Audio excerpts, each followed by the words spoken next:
दोस्तों, इकरा चौधरी ने बहुत ही ज़बरदस्त पार्लियामेंट में आवाज़ उठाई।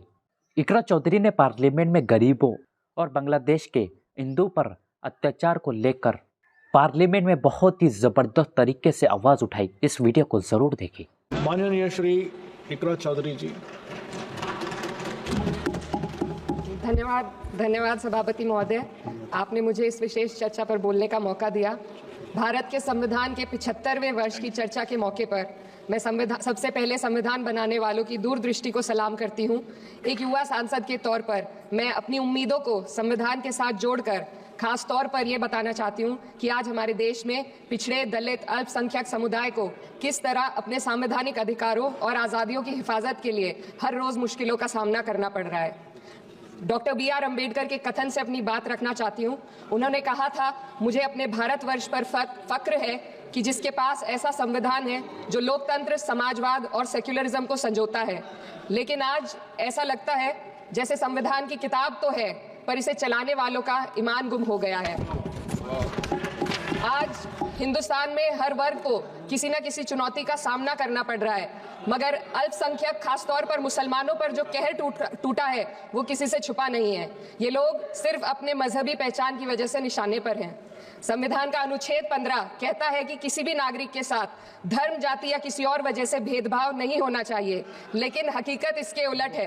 हालात इस कदर बिगड़ चुके हैं कि hate speech, mob lynching, bulldozer द्वारा घरों को गिराने की घटनाएं आम हो गई हैं, खास तौर पर उत्तर प्रदेश में, जहां ऐसा लगता है जैसे कानून के नाम पर जंगल राज चल रहा हो। संभल में जो हुआ वो सबके सामने है। पुलिस के संरक्षण में निर्दोष लोगों की हत्या की गई और सरकार ने चुप्पी साध ली। अल्पसंख्यकों पर हिंसा बढ़ती जा रही है, मगर सत्ता में बैठे लोग या तो आंखें मूंदे हुए हैं या फिर इन घटनाओं को बढ़ावा दे रहे हैं। हद तो तब हो जाती है जब न्यायपालिका की बात भी अनसुनी कर दी जाती है। सुप्रीम कोर्ट ने मॉब लिंचिंग पर 11 सूत्रीय निर्देश जारी किए थे। इसमें साफ कहा गया था कि राज्य सरकारें और पुलिस इस तरह की घटनाओं को रोकने और दोषियों पर सख्त कार्रवाई करने के लिए जिम्मेदार है, लेकिन आज भी इन निर्देशों पर अमल नहीं हो रहा है। हाल ये है कि मॉब लिंचिंग को रोकने की बजाय सत्ता में बैठे लोग आग में घी डालने का काम कर रहे हैं। उनकी जुबान से ऐसी बातें निकलती हैं जो नफरत को और बढ़ावा देती है। यह अशांति अब इतनी गहराई तक फैल चुकी है कि हमारे समाज के धर्मनिरपेक्ष चरित्र पर गंभीर सवाल उठ रहे हैं। साल की शुरुआत में ही कई राज्यों में दुकानदारों को अपने नाम बोर्ड पर लगाने के लिए मजबूर किया गया। इसे सेहत और सुरक्षा के कानूनों का हिस्सा बताया गया, मगर असल मंशा कुछ और थी। ये कदम खास तौर पर मुसलमान दुकानदारों को निशाना बनाकर उठाया गया ताकि उनकी रोजी रोटी पर चोट की जाए। पिछले हफ्ते मुरादाबाद में एक मुस्लिम डॉक्टर को हिंदू बहुल्य मोहल्ले में घर खरीदने पर विरोध झेलना पड़ा। वजह बताई गई कि इससे मोहल्ले की सामाजिक शांति बिगड़ जाएगी। अब आप ही बताइए, क्या ये वजह सही है, जायज है? असल में ये छोटी बड़ी घटना इस बात का सबूत है कि सांप्रदायिकता को बढ़ावा देने वाले बयान और नीतियां हमारे समाज को अंदर से खोखला कर रही हैं। उत्तर प्रदेश में यति नरसिंहन ने बेहद घटिया बयान दिया, लेकिन सरकार इन बयानों पर कोई कार्रवाई नहीं कर रही। हेट स्पीच न केवल जनमानस के विचारों को प्रदूषित करती है, बल्कि इससे अब संवैधानिक पदों पर बैठे लोगों को भी प्रभावित कर दिया है। अभी हाल ही में माननीय उच्च न्यायालय इलाहाबाद के माननीय न्यायाधीश ने ऐसे बयान दिए जिसका संज्ञान खुद सुप्रीम कोर्ट को लेना पड़ा। संविधान के अनुच्छेद 29 और 30 ने अल्पसंख्यकों को उनके मजहबी और सांस्कृतिक हक दिए हैं ताकि वो अपनी पहचान को बचा सके और अपने संस्थान चला सके, लेकिन आज उन्हीं हकों पर हर तरफ से चोट की जा रही है। वक्फ जैसे बिल लाकर उनके धार्मिक अधिकारों को छीनने की कोशिश की जा रही है। आज अल्पसंख्यक समुदाय को संविधान द्वारा दिए गए अपने बुनियादी अधिकार पाने के लिए लंबी लड़ाई लड़नी पड़ रही है। ऐसे कई मामले अदालत ने न्याय देकर संविधान की रक्षा की है, लेकिन अदालती प्रक्रिया में जो समय लगता है उसकी वजह से देश के सामाजिक ताने बाने को भारी नुकसान उठाना पड़ता है। मिसाल के तौर पर इलाहाबाद हाई कोर्ट ने 2004 के मदरसा एक्ट को रद्द कर दिया था, जिससे मदरसों के संचालन पर सवाल उठे।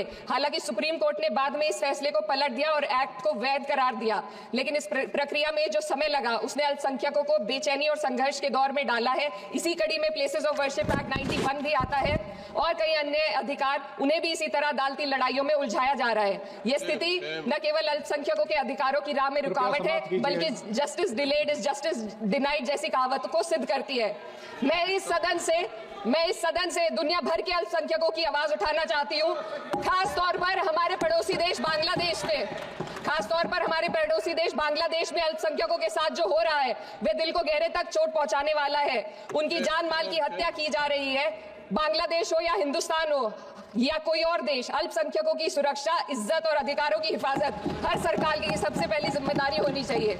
मैं इस सदन से अपने देश के अल्पसंख्यकों के साथ बांग्लादेश के पीड़ित अल्पसंख्यकों की आवाज को एक साथ उठाना चाहती हूँ। ये वक्त की पुकार है कि हम सब मिलकर ये सुनिश्चित करें कि किसी भी इंसान को उसकी पहचान या मजहब के कारण डर कर जीने पर मजबूर ना होना पड़े।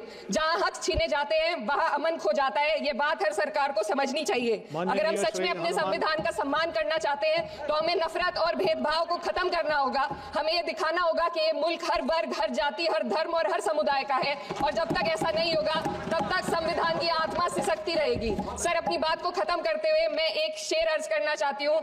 ये दाग दाग उजाला, ये शब गजीदा शहर, वो इंतजार था जिसका, ये वो शहर तो नहीं। लेकिन अगर इस सदन में बैठे हम सभी सदस्य ये ठान ले कि हमें संविधान के मूल्यों को लागू करना है और उसे लागू करने का प्रयास करें तो वह सुबह जरूर आएगी जिसके लिए लाखों भारतवासियों ने अपने जानों की कुर्बानी दी थी। श्री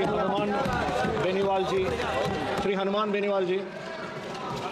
धन्यवाद सभापति जी।